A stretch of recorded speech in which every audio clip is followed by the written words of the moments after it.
Dead meme.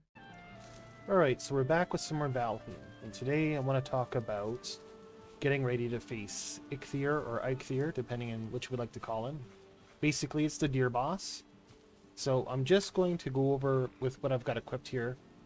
These are all Stone Age pieces of equipment, things that you're likely to have. So I've got like the deer leather, I've got the deer food, boar meat, and a raspberry. So I've got 2 health foods and 1 stamina food. Now, the bee's nests are better, or the beehive product, the honey, is better for stamina, but you may not have access to it. So I figure I'll just show it to you in one of the lower scenarios. So this workbench, you're going to need this to craft yourself a crude bow. I do not recommend fighting a melee. I've seen people do it at this level, but it's a little bit more difficult. So you're going to have to kill some boars to get leather scraps, and wood comes from trees. And of course the flint axe, simple enough, flint and wood. That will allow you to cut down a whole bunch of trees. But what's really important here is the fire arrow.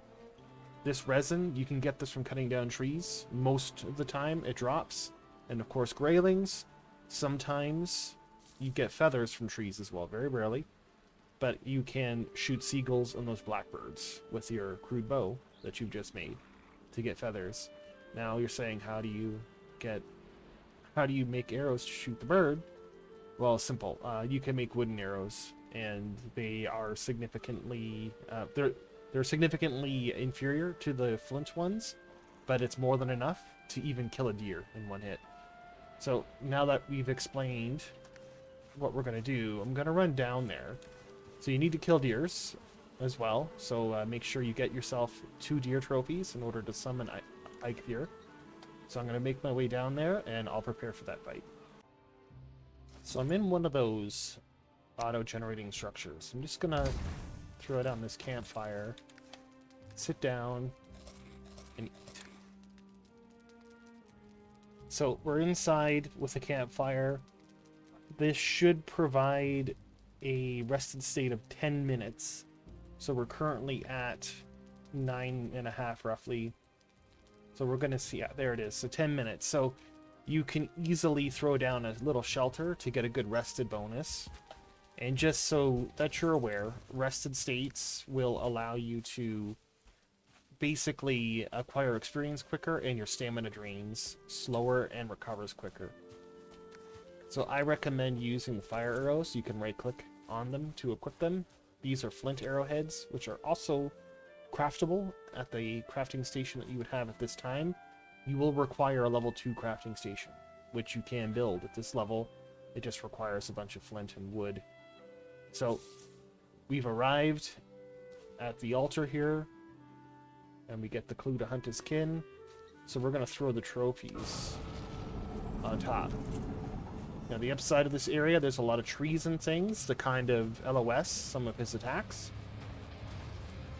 And that's where he's going to spawn.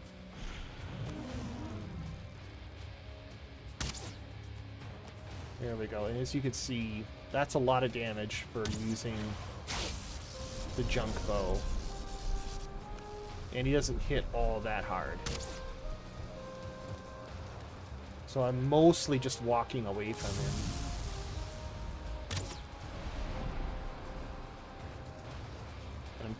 Kind of using the terrain to my advantage. He's gonna have a rough time hitting me. There we go. Yeah, so you can't hide behind his altar, clearly.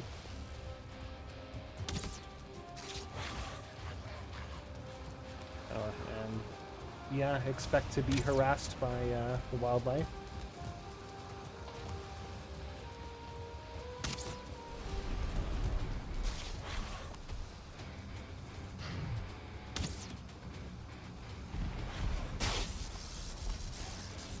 We've taken quite a few hits, but as you can see, even just with level 1 deer armor, these attacks, they don't mean much. Now the downside to just hitting them over and over is basically I'm just not allowing the total damage to tick through from the fire arrows. So if you are a big stickler and you care about that sort of thing, you can just tab in and change your arrow type, but I don't see the point.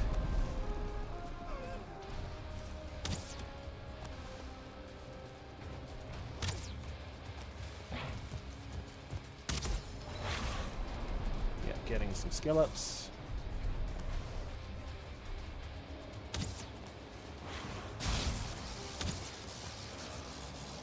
There you go. It's not all that tough.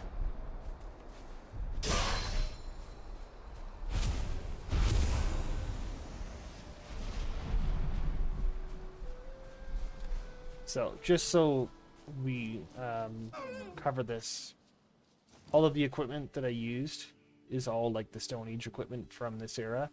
I could upgrade these things in order to get like the level 2 versions, but I don't see it being all that necessary.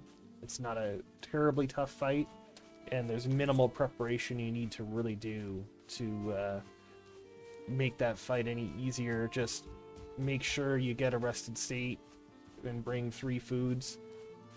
You could probably even go 2 stamina foods versus 1 health food, because he's not all that deadly. He's more a stamina drain.